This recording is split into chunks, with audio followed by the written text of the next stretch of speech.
Another day, another result. Here is our another satisfied patient with 11 months hair transplant results. हमारे patient जिनका नाम हम disclose नहीं करना चाहते due to his privacy, but he is kind enough to show his result in front of the camera. So इनकी before की pictures भी आप देख सकते हैं और ये इनका आफ्टर का रिजल्ट है. The things that I want to show is the natural hairline and reasonable density. Her patient की रिक्वायरमेंट ये होती है कि उसकी डेंसिटी को बहुत ज़्यादा हाई रखा जाए, लेकिन being a surgeon, being a hair safe hair transplant surgeon, हमें इस चीज़ को बैलेंस करना होता है. बिकॉज एक नॉर्मल लिमिट से जब बहुत ज़्यादा आप होल्स क्रिएट करेंगे स्किन में फॉर डेंसिटी, सो वहाँ पे चांसेस बढ़ जाते हैं कि स्किन की अपनी ब्लड सप्लाई ख़त्म हो जाएगी, नेक्रोज्ड हो जाएगी और ऐसी डेडफुल कॉम्प्लिकेशंस होंगी जिसमें से पेशेंट को बाहर आते बहुत ज़्यादा टाइम लग सकता है और उसकी एस्थेटिक्स हमेशा के लिए ख़राब हो सकती है. So this is a reasonable density जो हमें एक सेशन में अचीव हो सकती है सेफ्टी के साथ. You can see in the closeup कि इनकी लाइन किस तरह से नेचुरल है. नेचुरल लाइन हमेशा आपको जिगजैग नज़र आएगी. It would not be exactly straight या एग्जैक्टली कोई ओवल शेप नहीं होगी जैसे किसी ने स्केल से बनाई हो. ये रैंडम होगी. इसमें माइक्रो इरेगुलरिटीज़ और मैक्रो इरेगुलरिटीज़ होंगी. माइक्रो इरेगुलरिटीज़ आप यहाँ पे देख सकते हैं कि चंद एक बाल उनके आगे निकले हुए हैं. इसी तरह मैक्रो इरेगुलरिटी यानी कि माउंट्स वो आपको नज़र आ रहे हैं. ये पोर्शन जिसको विडोज बीक भी कहा जाता है. कुछ लोग एतराज़ करते हैं कि डॉक्टर साहब आप ये क्या चीज़ क्रिएट कर देते हैं. सो जब आप बहुत से मेल्स को एग्जामिन करेंगे तो उनमें आपको उनकी हेयर लाइन में आपको ये विडोज पीक मिलेगी. सब पेशेंट्स की यही डिमांड होती है कि उनका एक नेचुरल लुकिंग हेयर लाइन हो और नेचुरल लुकिंग रिजल्ट्स हो. हेयर लाइन कैसे नेचुरल दिखेगी, इसके कुछ डिफरेंट क्राइटेरियाज हैं जो हमने अपने लिटरेचर से और अपने एक्सपीरियंस से लर्न की हैं चीज़ें. नंबर 1 इज़ कि हेयर लाइन किस जगह पे होनी चाहिए. सो उसके कुछ पैरामीटर्स ये हैं कि फेस के डिफरेंट पार्ट्स को मेजर किया जाता है और उसके अकॉर्डिंगली इसकी हाइट रखी जाती है.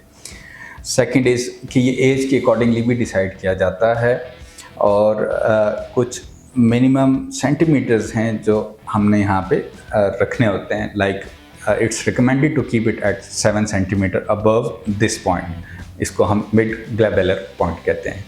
सेकेंडली, इस हेयर लाइन की शेप क्या होनी चाहिए. डिफरेंट रीजन के वाइज इसकी शेप होती है. हमारे एशियंस में ये शेप मेल्स में एम पैटर्न है. एम पैटर्न मीन्स ये दरमियान से नीचे, साइड से ऊपर और फिर ये टेम्पोररी रीजन्स दोबारा नीचे होते हैं. सो ये एम शेप बनती है. नंबर 3, लाइन हेयर लाइन जितनी इर्रेगुलर होगी वो उतनी नेचुरल लुकिंग होगी. हम ये कहते हैं कि this should be irregularly irregular to give a natural look. अब ये इरेगुलर कैसे बनती है, इसको हम कुछ माइक्रो इरेगुलरिटीज़ एंड कुछ मैक्रो इरेगुलरिटीज़ की कम्बिनेशन करते हैं जिससे ये लाइन ज़्यादा से ज़्यादा नेचुरल दिखती है और इरेगुलर दिखती है. Here you can see the irregularities. आप देखें तो ये लाइन बहुत ज़्यादा irregular, we call the micro irregularities. ये जो छोटी मोटी इरेगुलरिटीज़ आपको नज़र आ रही हैं, दीज आर माइक्रो इरेगुलरिटीज़. सो इसी तरह कुछ मैक्रो इरेगुलरिटीज़ हैं जो ज़्यादा बल्ज आपको नज़र आ रहे हैं. ये और ये सेंटर में ये हमारी जानबूझ के बनाई गई हैं और इनको हम मैक्रो इरेगुलरिटीज़ कहते हैं. ये जो सेंटर में आपको एक बीक नज़र आ रही है, इसको कहा जाता है विडोज बीक और ये इस लाइन को मज़ीद नेचुरल बनाता है. अगर आप 100 मेल्स को एग्जामिन करें उनकी हेयर लाइन को तो आपको मोस्ट ऑफ देम आपको ये उन सब में ये विडोज बीक मिलेगी. सिमिलरली कि इस हेयर लाइन में हमने कौन से हेयर फॉलिकल्स लगाने हैं, इम्प्लांट करने हैं. सो अगर आप क्लोजअप में देख सकें तो ये सारे सिंगल हेयर फॉलिकल्स हैं. यानी कि जब हम बाल डोनर एरिया से निकालते हैं, जो एक ड्रिल करके एक पंच करके हम यूनिट निकालते हैं, उसमें एक सिंगल फॉलिकल भी हो सकता है, उसी एक यूनिट में 2 बाल भी हो सकते हैं, 3 भी और 4 भी. सो हमारी कोशिश होती है मैक्सिमम कि हम यहाँ फ्रंट हेयर लाइन में सिंगल हेयर फॉलिकल को यूज़ करें. अगर तो मल्टीपल 4 या 5 वाले जो बंच है, अगर उसको फ्रंट पे यूज़ किया जाएगा तो वो एक अननेचुरल रिजल्ट देगा और पेशेंट कंप्लेन करेगा कि मेरे बालों की थिकनेस, ट्रांसप्लांटेड बालों की थिकनेस बहुत ज़्यादा है। सो कौन सा फॉलिकल किस जगह यूज़ करना है, this also contributes in naturalness of the hairline. मैं हमेशा अपने पेशेंट्स को बताता हूँ कि हेयर ट्रांसप्लांट को हमेशा सेशंस में किया जाता है, इससे पेशेंट सेफ्टी बढ़ जाती है। दैट डजेंट मीन कि हम पहले सेशन में कम ग्राफ्ट लगाएंगे। अगर हम मैक्सिमम नंबर ऑफ ग्राफ्ट्स भी लगाते हैं और फिज़िकली 2 हेयर फॉलिकल्स को बिल्कुल एडजेसेंट जोड़ के लगाते हैं, तो तब भी ग्रो करने के बाद उनके दरमियान कुछ ना कुछ गैप नज़र आता है, जिसको हम सेकंड सेशन में जाके कवर कर सकते हैं। अब आप इनके फर्स्ट सेशन के बाद रिज़ल्ट देख रहे हैं, लेकिन अगर ये अपने रिज़ल्ट्स को इस वक्त ज़्यादा इम्प्रूव करना चाहें तो ही हैज़ द चॉइस, और ये सेफ जोन में रह के अपना फर्स्ट हेयर ट्रांसप्लांट करा चुके हैं।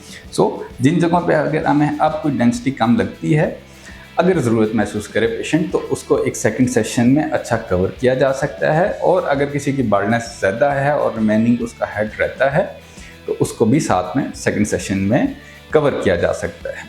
ये अप्रोच पेशेंट के लिए ज़्यादा सेफ़ है और दुनिया भर में कोई भी अच्छा हेयर ट्रांसप्लांट सर्जन अपने पेशेंट को ज़रूर बताता है कि आपको 1 से ज़ायद हेयर ट्रांसप्लांट सेशंस की ज़रूरत पड़ सकती है।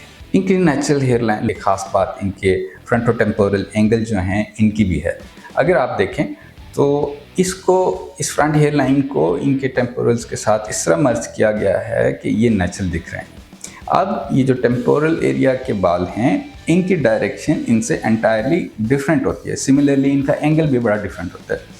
ये एंगल लेस दैन 15 डिग्री और 10 डिग्री होता है, यानी कि ये बाल बिल्कुल लेटे होते हैं स्किन के साथ, और यहाँ पे ये एंगल थोड़ा ज़्यादा होता है, यानी कि this is somewhat between 30 to 40 degree, और इनकी डायरेक्शन इस तरफ है।